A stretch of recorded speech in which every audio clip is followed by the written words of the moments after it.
Hello, everyone. This month, we're continuing our discussions around the way AI is reshaping IT. We're so glad you could join us for today's presentation. As AI comes for your data, is your recovery ready? Hi, I'm Laura Shafer, the Vice President of Product Marketing here at 1111. And now I'd like to introduce today's subject matter expert who's joining me for our webinar. Jim Jones is a senior product infrastructure architect here at 1111 Systems. He has deep and extensive industry and architectural knowledge about backup and recovery. Before I turn the time over to Jim, here's a quick overview of what we'll be discussing today.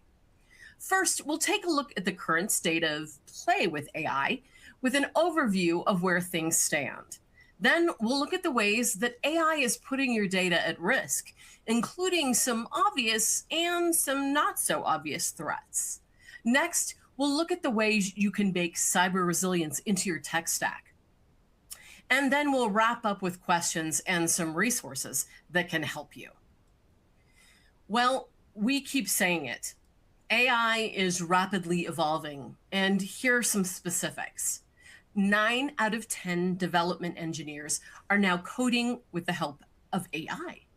That could spell some serious problems for code that isn't vetted well. But sadly, we know that untested code that is AI generated is reaching production every single day.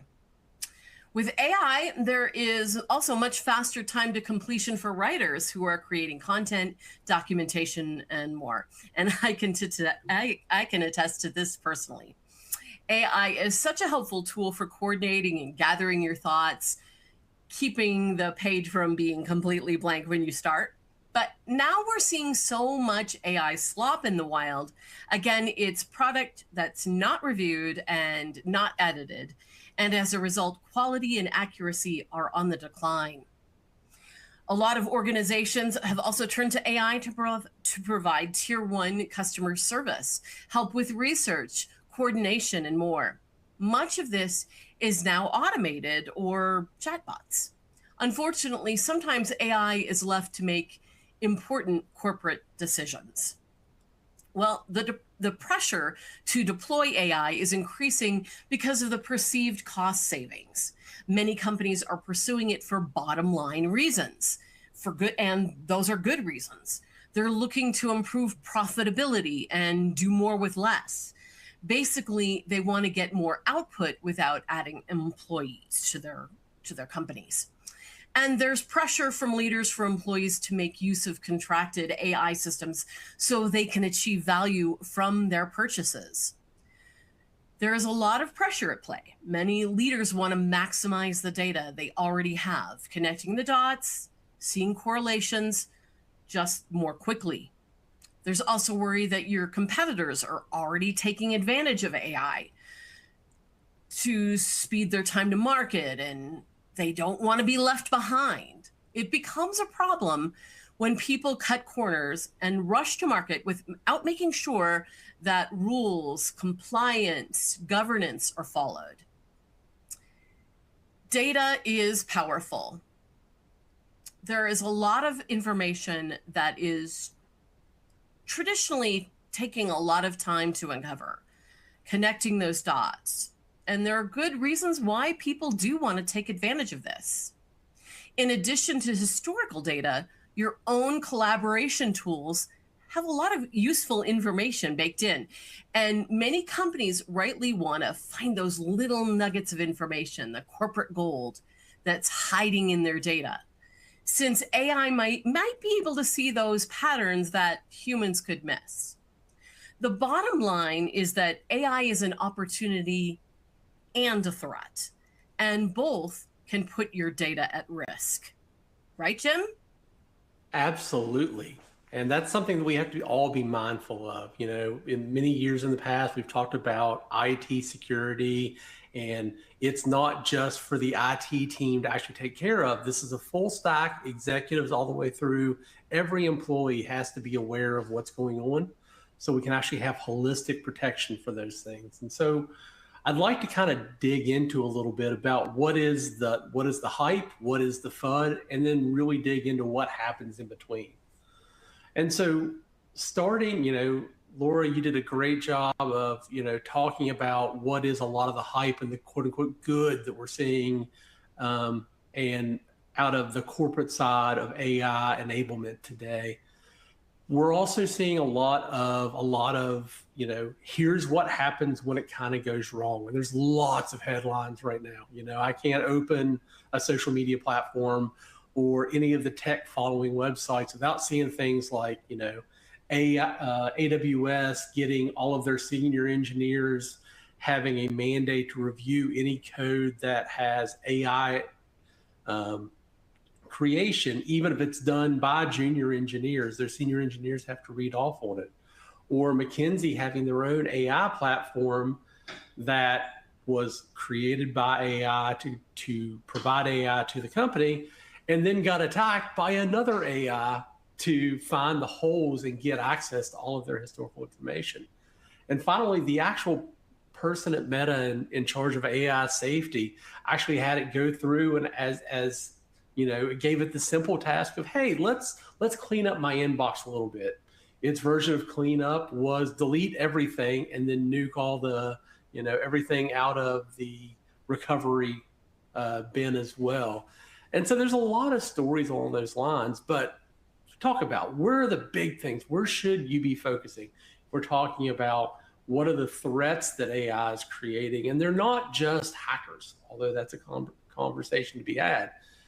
Probably the biggest one you're really going to run into today is as we speed ourselves and our organizations to adopt AI and its capabilities, we're going to see some unintended consequences.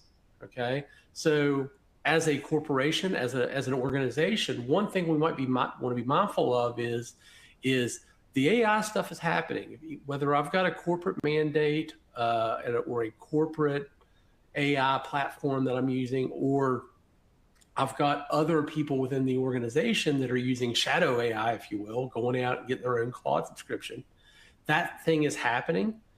Maybe not all the time. Is the policies that we have in place that really talk about our data governance and how we handle those things, is that keeping pace with the use? Okay, so we need to think about that policy. Okay.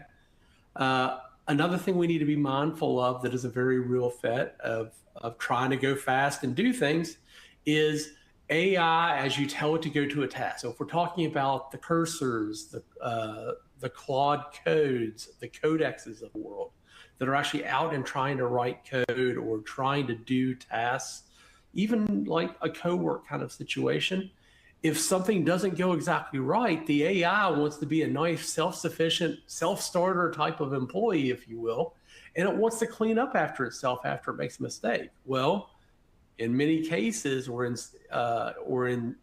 many, well, I guess, very visible cases, we're seeing that cleanup go too far and actually having an impact on production systems that we didn't intend in the first place.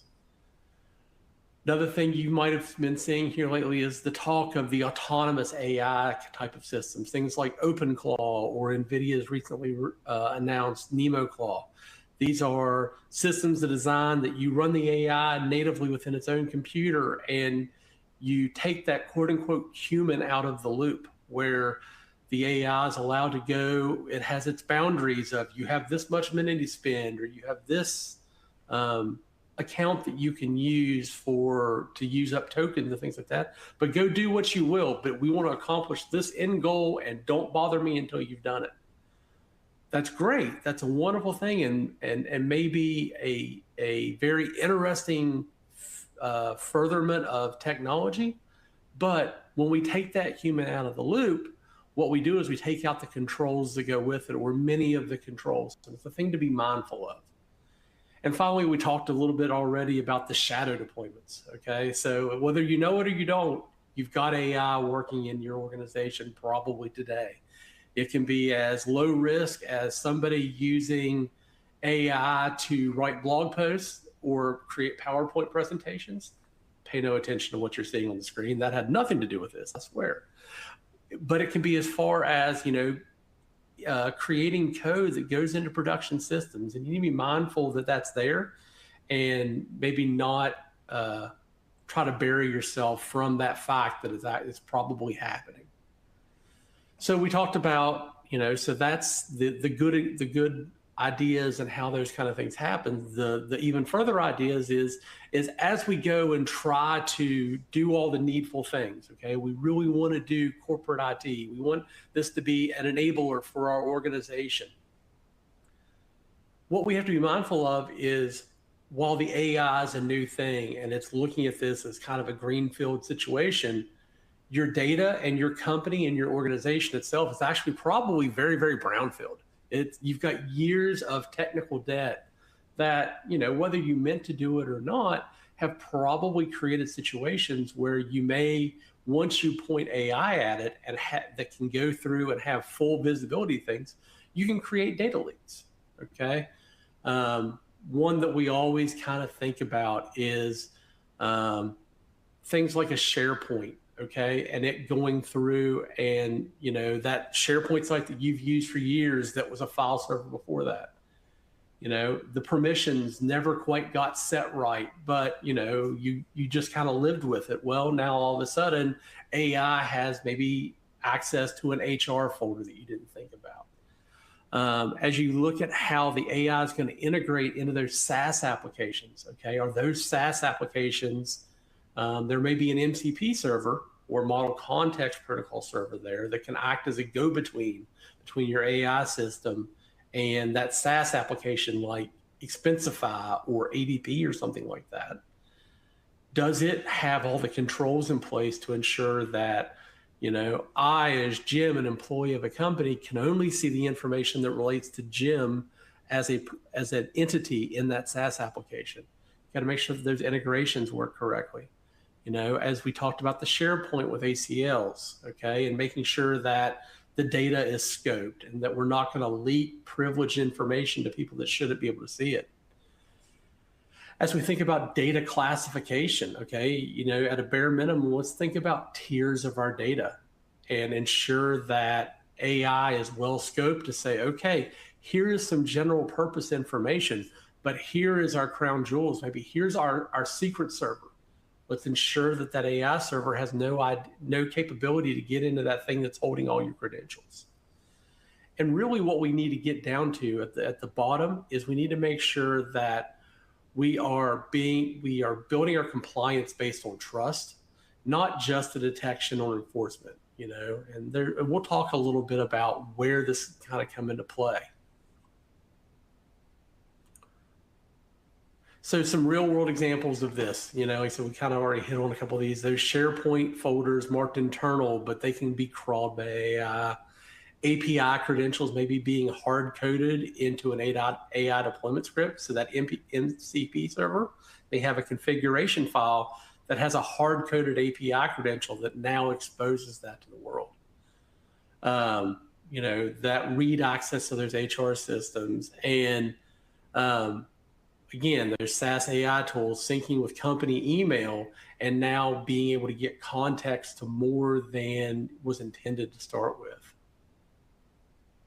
So going into like our last real vector, as we're talking about where are the threats that AI is bringing into this, is the same conversation that we've been having for years when we talk about bad actors, threats, ransomware, cyber resilience, all of those things, the needs why we have to have that, which is bad actors doing purposeful things. And those can be of all walks and types, nation states, for hire, et cetera, you name it. It all not only applies to our traditional data that we think about, but as we layer AI into our organizations and stuff, it actually opens up more vectors to those actors. So one thing to think of up front is, if you've been in IT for a while, the term script kiddie is nothing new to you. This is the concept of I go download a script and it's a known vulnerability and I just point it at the world and say, okay, go unleash yourself on this organization or on this entire world, okay? But while the script could run and do all these kind of things, scripts died, scripts did this, scripts did that. If we marry that with that concept of that open call system, okay? a script does, a number of things or an explicit number of things. Take that same concept as an instruction that you feed to an open call system and say, okay, go look at this entire block of IP ranges of this organization and go find me any vulnerability that you can find. And that system will run tirelessly, self-correcting and self-editing itself as it has to until it finds everything that you want it to find. Okay, so AI can take that same concept of a script kiddie and put a force multiplier on it, if you will. Okay, and as we go and we create these little new pipes into our data, the new capabilities for AI, poke the holes through the firewalls, if you will, of AI into our corporate protected data, we're also now creating new targets potentially for attackers to be able to get access to. So think of like that MCP server, if you may have whatever your Confluence or whatever document management system you might have may be locked down tight. But now that you've given access to it, is that MCP server just as locked down as that SaaS application that you're using to give it access to? Okay, things to think about there. And we want to be mindful of the fact that backup systems are very much so becoming a new attack surface because of those vectors. And then further, those same attacks, so are now going to be able to adapt to detection far faster. So this really isn't anything new. What we've seen historically is worm-based viruses and things like that will have the capability to morph themselves. Maybe they change the executable name. Maybe they change the endpoint that they're phoning back home to. A lot of that has been done, but since it's all been done by hand, there's a certain amount of you can only do it so much so fast. Now, again, if you have an autonomous AI system that's given a generalized task to do that, nothing saying it can't go through and do those adaptations just, on the instant and constantly morphing itself to avoid detection. So we need to be mindful of those things. So with all of those threats, all of those things that I just kind of covered based on all of the capabilities that Laura just covered before that, my goodness, you've got to be sitting here going, okay, so what am I going to do? How can I do this? And I hope to think that you're going to say, how can 1111 systems help? Well, let me tell you, my good friend. So first of all, as an organization leader or owner, first thing you need to start thinking about is the non-tech component to it. Okay, this is the hands-off keyboard component to this entire conversation, which is we need to make sure we lock down our data protection strategy. Again, not a new concept, but we just need to take it that next step maybe now. Okay, first step is let's take an audit of what we have and specifically what data and systems do we have, and that we're wanting to let AI or corporate AI or employee AI systems get access to. Okay, so as we think about those explicit systems, that may be a SharePoint server, that may be Confluence, that may be Jira, it could be Exchange, you name it, it's all kind of in scope, Salesforce, things along those lines. Let's go through before we turn on those connectors, enable those MCP servers, and let's actually do an audit of the security and potentially do a pen test up front to ensure that we've got, the controls in place before we unleash it and let it start learning. Okay. We need to step back and say, okay, with our stakeholders for all the various applications and say, okay, what actually do we need to think about in terms of retention? For many years, I've talked about, the concept of keep forever retention is the dream that lots of companies have right up until the moment when things like FOIA or legal situations come in play. And then you want to start thinking about data retention. Okay. So while those were the very pressing external situations where that comes into play, we may not want to think about that now for internal conversations where we may want to better define our retention of corporate data ahead of time, because that's one, let's say let's say our corporate retention is 10 years, and we want to make sure that all of those systems that we're giving access to the AI system, whether that, let's say it's Glean or Perplexity or something like that, let's ensure that we've capped it off to where we are, because that's that much less data that we actually have to go through and audit, make sure the controls are in place, et cetera. Okay. And then let's think about what are the days, what's day zero going to look like? That's always the part that we always want to think about as we're enabling new AI capabilities and systems within organizations. What is it going to take for us to get this thing out the door, and to where the employees or the customers can actually make use of it? But what happens on day one? What happens on day two? Okay. As we put these systems into place, let's ensure that the DR and backup solutions are up to snuff and are ready to be aware of those capabilities before we put them out and open them up to the world. Talk about compliance, okay? Have your compliance and your application stakeholders in throughout the process of rolling out AI systems or integrating them into your existing systems. Make sure that what you're doing actually makes sense to what you're getting, what your legal requirements are, so that you don't have an oopsie, days, months, years down the road. And finally, as we think about our data protection, and I will stand on this hill all day long, what we're trying to do is we're trying to make sure that AI, one, can't get access to systems they're not supposed to, but two, that they can't accidentally delete, or that a bad actor can't get access to things and then hit delete or encrypt our core critical systems. We still need to make sure whatever data protection systems we have in place, we test this, okay? Whether that is executing your DR runbook, whether that is writing your DR runbook, and iterating it as you go along, as well as, okay, what are our core systems? You may have, that folder exclusion that you wrote for an Exchange server 12 years ago with the last time you actually ran on-prem Exchange, but now it's gone through and it's propagated itself all the way through to every Windows server in your environment. And now an AI-based attacker has found a loophole in that folder to get around your antivirus and other solutions. Be mindful of those kind of things. And as you test and you go through and you try to do all those things, you'll find the things and you'll iterate on your policies and your retention as you go through and need to.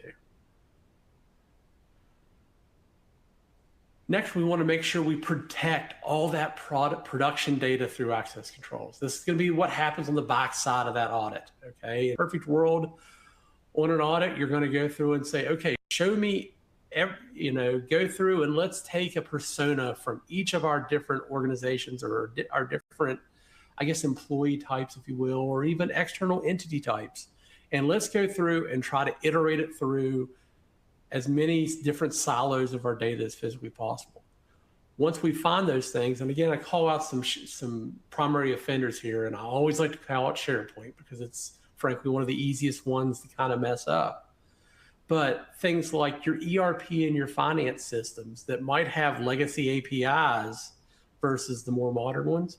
And once the AI can find those API endpoints and maybe find some stored credentials somewhere, it can gain a higher access than maybe you intended before.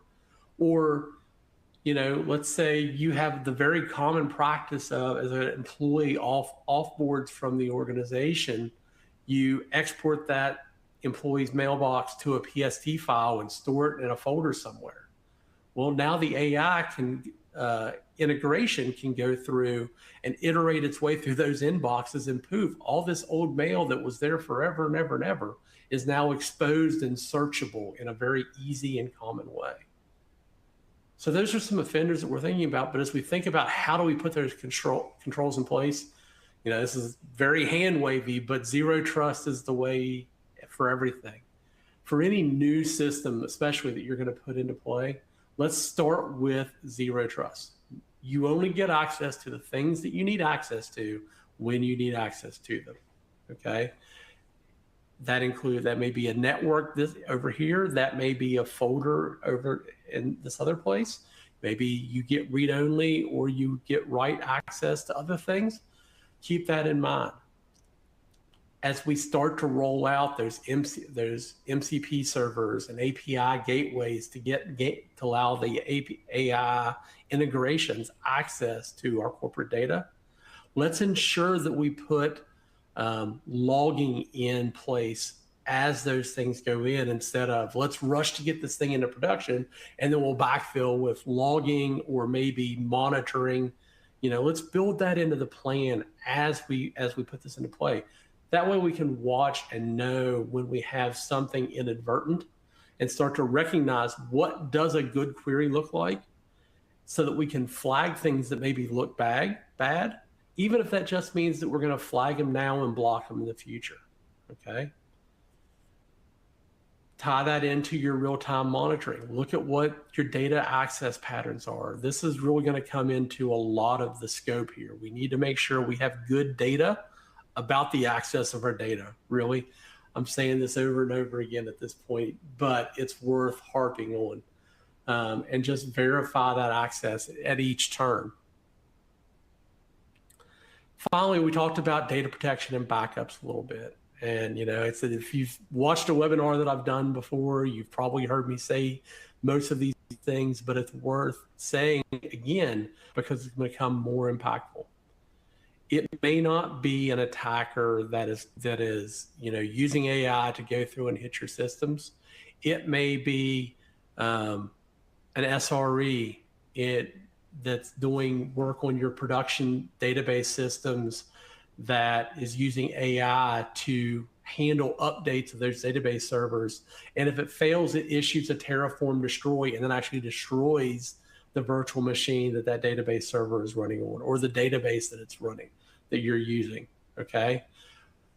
Backups are going to become infinitely more important now that we have large scale, relatively untouched automation that's going to manage those systems, or they're going to have access to those systems. So first off, let's make sure that immutability is always there for every backup that we've got. It's a non-negotiable situation. With 1111 systems, for sure, we can go through either through our any of our backup solutions, as well as our AWS S3 integrations for Veeam, Cohesity, and Zerto. All of those support immutability right out of the box, and in some situations enforce the use of it. Let's make sure that encryption is always present for the at-rest data. It should be there in transit as well, but as far as we're thinking about it for the AI systems that are internal controls, let's ensure that that data is encrypted at rest.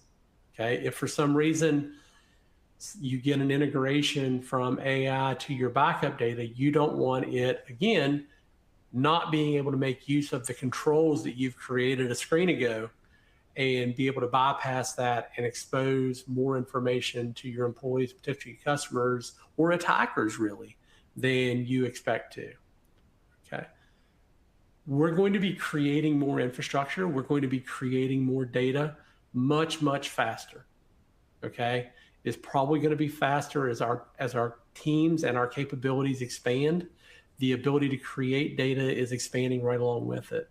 So start to change your mindset of how we create our backups that are the mutable and encrypted, okay? Rather than, oh, I've spun up this VM, or I've spun up these 3 or 4 VMs that make up this application.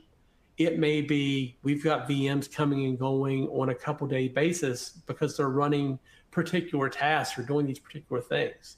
And that's happening automatically. We've had automation in our world now for many, many years. Don't get me wrong.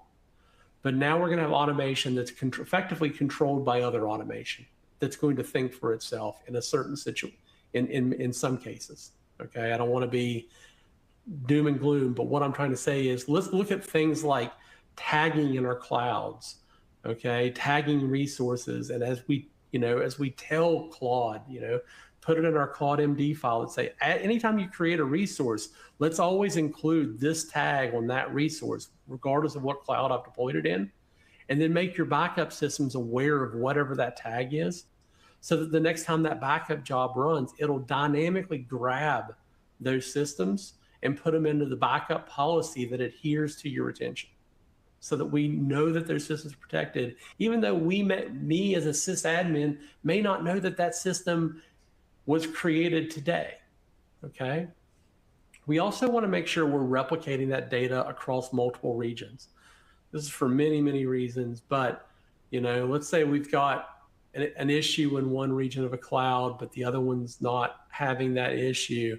1111 has 60 global locations that we can allow you to create backups in one location and adhering to 321, those basic backup principles that we've talked about for years and years, not a decade plus at this point, that we can allow that to take care of making sure that you've got backup data when you need it.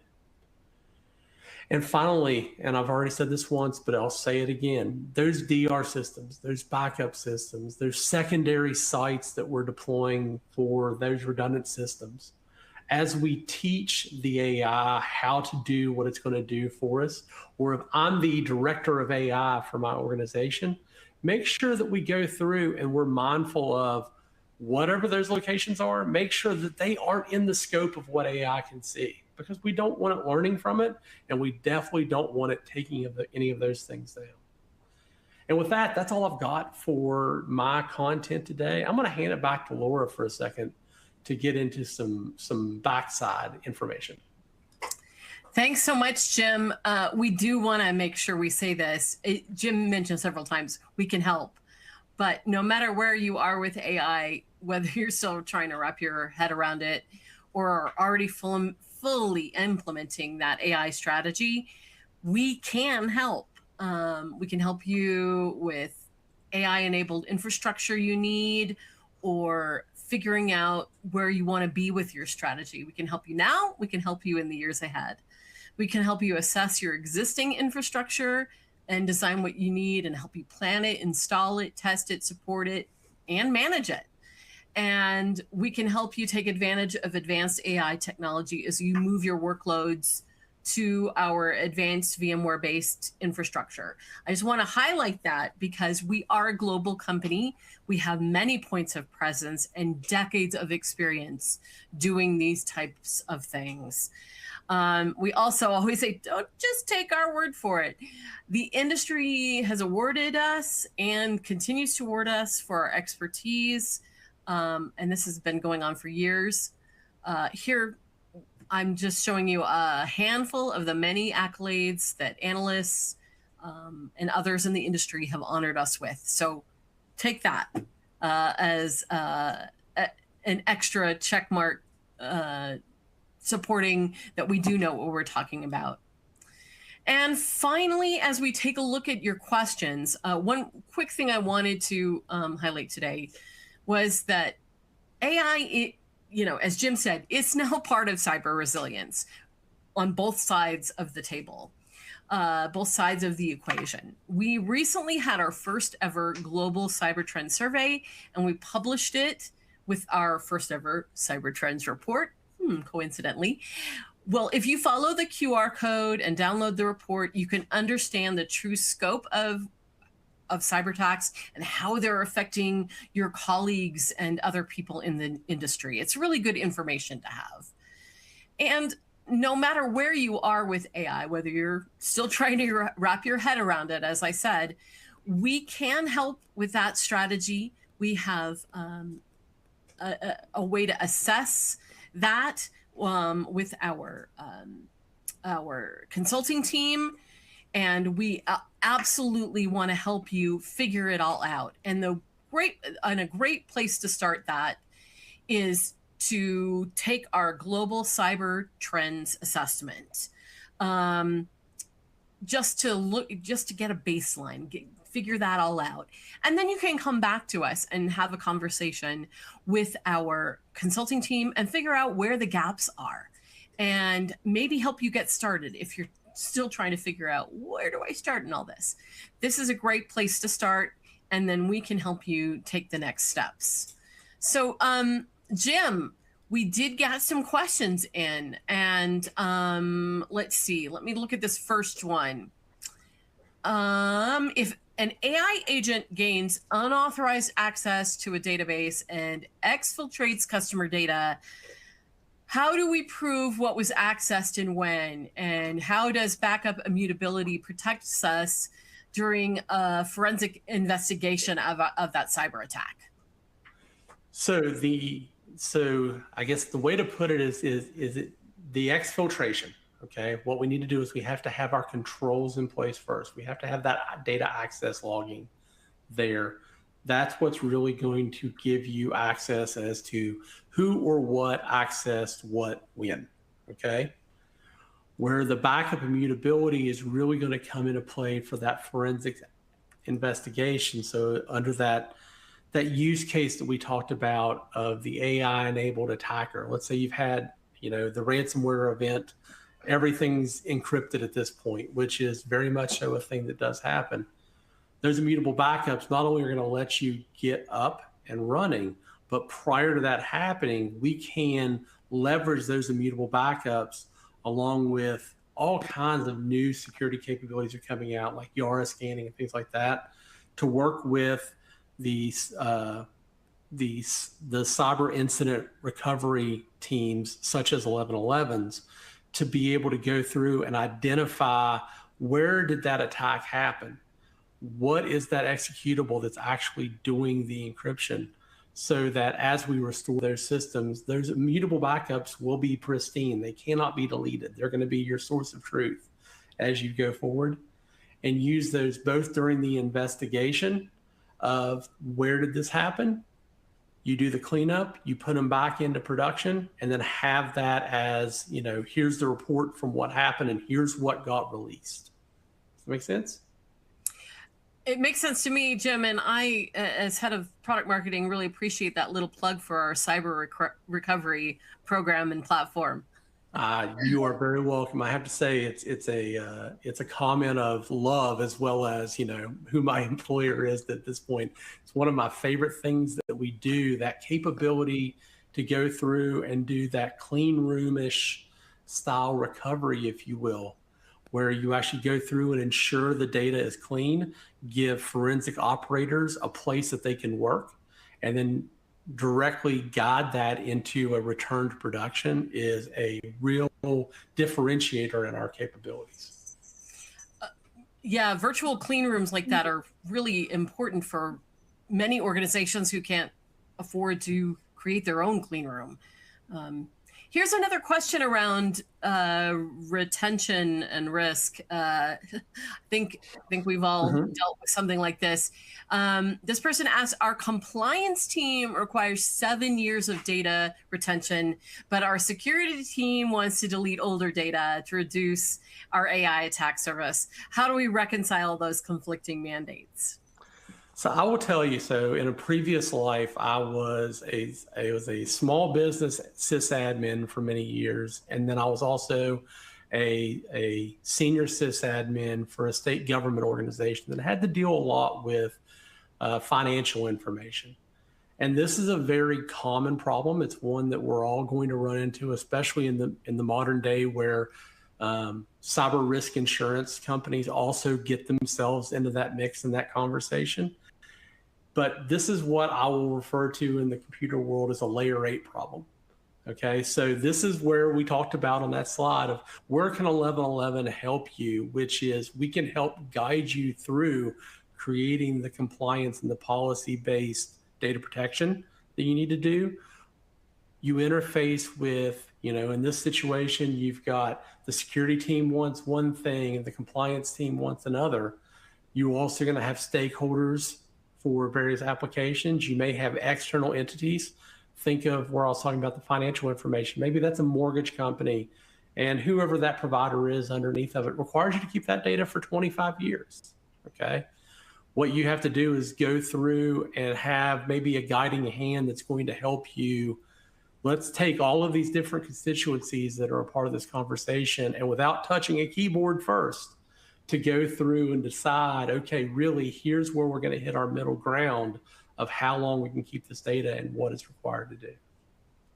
And 1111 can definitely help with that, I guess I should add, as we can sit down and help you develop that playbook, develop that data protection, that cyber resilience policy, if you will. I think for many folks, Jim, it's not just the data that you have now. It's anticipating the data you're going to have 10 years from now and what that's going to look like, or what cyber attacks are going to look like in the future. Yeah, and the beauty of it is, I mean, we don't know what it's going to look like 20 years ago. We probably don't know what it's going to look like 10 years from now. Heck, we might not know what it looks like 5 years from now. But what we do know is what our data is, and really what that looks like. And what we'll find is if we can decouple our needs in terms of data retention and our requirements of those things without ever touching a keyboard that's connected to a data protection system, then we'll have ourselves in place for whatever technology comes down the road. It's a certain level of future-proofing ourselves that we are entirely capable of doing. Absolutely. And hello to the dogs out there. Sorry. This person is dealing with something we absolutely talked about. Every competitor is deploying AI aggressively, and yep, you got to deal with the competition. If we overinvest in security controls, won't we fall behind operationally? How do we balance innovation and resilience? So it's another balancing act, Jim. That's exactly it, and it is a balancing act. I'm not gonna lie to you. What you will find is I think this is going to, in my own personal opinion, this is one of those the tortoise is going to win kind of situations. You know, everybody's rushing, everybody's trying to do the thing. My goodness, I can't open up social media and not see how, man, if I'm not deploying OpenClaw, then I don't know what I'm doing myself. Or to quote a very high-end tech exec last week, is if my $500,000 developer isn't using $250,000 in tokens, I'm really questioning if he really wants to be there. There's a lot of that pressure that is out there right now, everybody. But you've got to have the controls in place. I think it is well worth the effort that we're going to run into, you know, and a lot of the auditing, a lot of the conversations, you know, those things can happen far quicker than you think.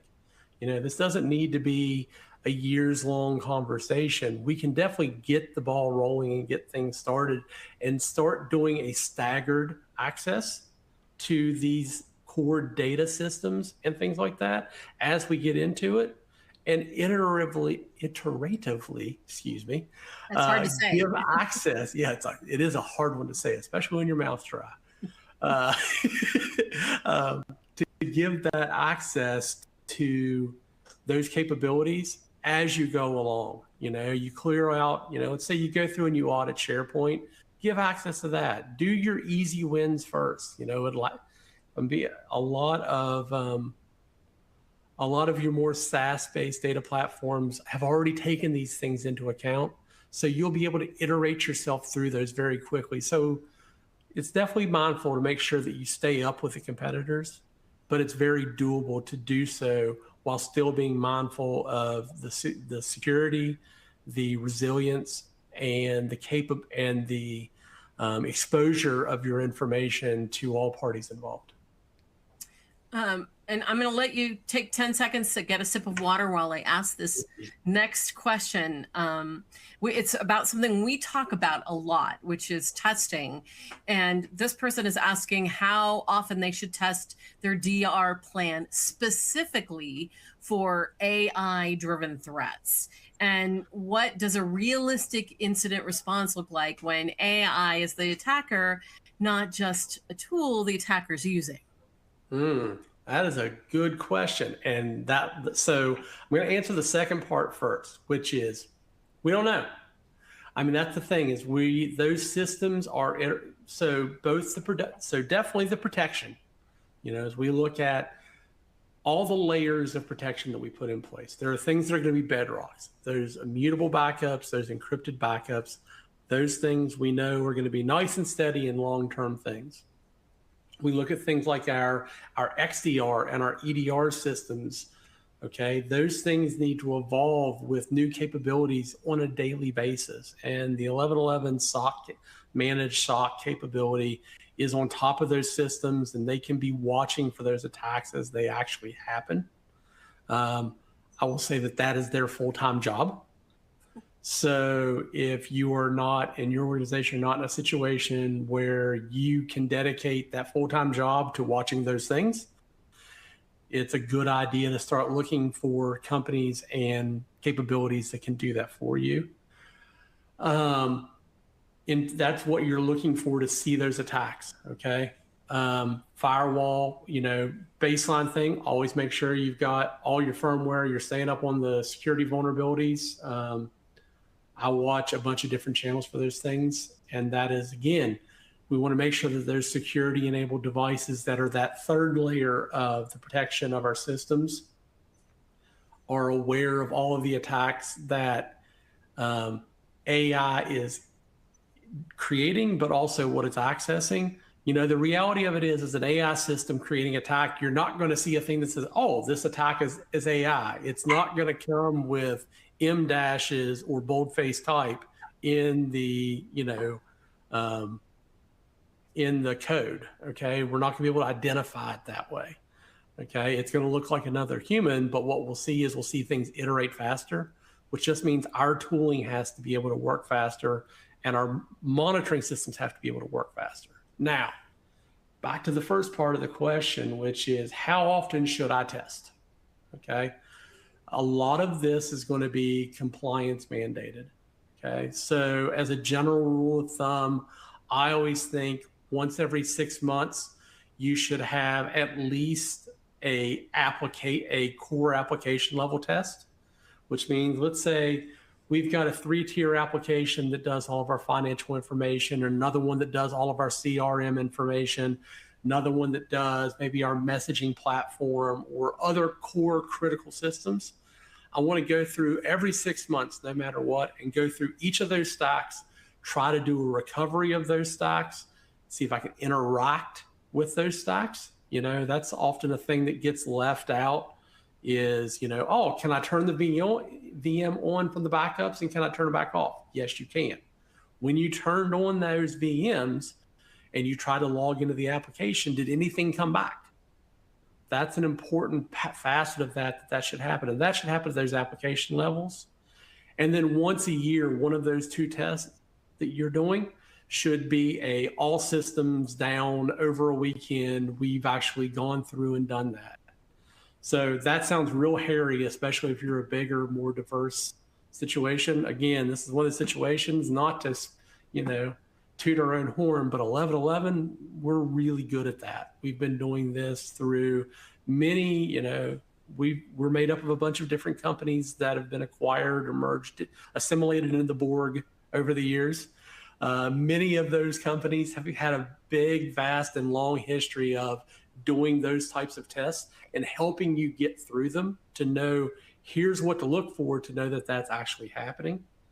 The last one that I'll tell you when you should be testing is if you do have an event, or depending on how hair on fire I want to be, when you have a security event, you've gone through, you've done the things, you recovered from it, you're back up and running, and you've finally been able to sit down and take a breath. A couple months after that, let's go ahead and let's do a DR test. Okay, because we've done it on fire. More than likely during the course of that recovery from the event, things have changed in your system. Let's say maybe before you were doing a self-managed, just basic antivirus product to look for systems, and now you're using managed SOC with XDR and integrated firewalls and alerting and all these cloud-based systems.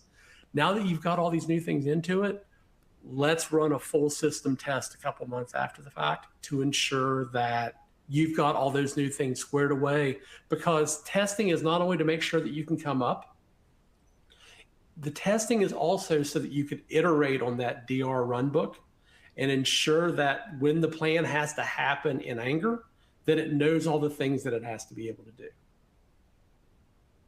Make sense? Makes sense to me. And thank you for that Star Trek reference. You know I love a good Star Trek reference. You know, yeah. I want to be mindful of your time and the folks who are watching, and I want to wrap up before your voice completely gives out, Jim. So we're going to take just one more question, and if we didn't quite get to all the questions today, and we didn't, I can tell from those that are coming in. I just want to say we'll follow up with you later in a few days to make sure we answer your question. But this final question is: we have backups today. They're scattered though. Cloud snapshots are with one vendor, and we have an on-prem NAS, network attached storage, since we also have network as a service. I don't want to confuse the two NASs. A legacy tape system. We have no unified view for all of this. Where do we even start consolidating into something that's truly cyber resilient? So let me start by telling you about my very good friend, the 1111 console. So the 1111 console is right there. That's our web-based UI for all of our, not only data protection systems, but all of our IaaS systems, security systems, connectivity systems. All of our capabilities are exposed via that console. So that's me giving the pitch very quickly for that kind of thing.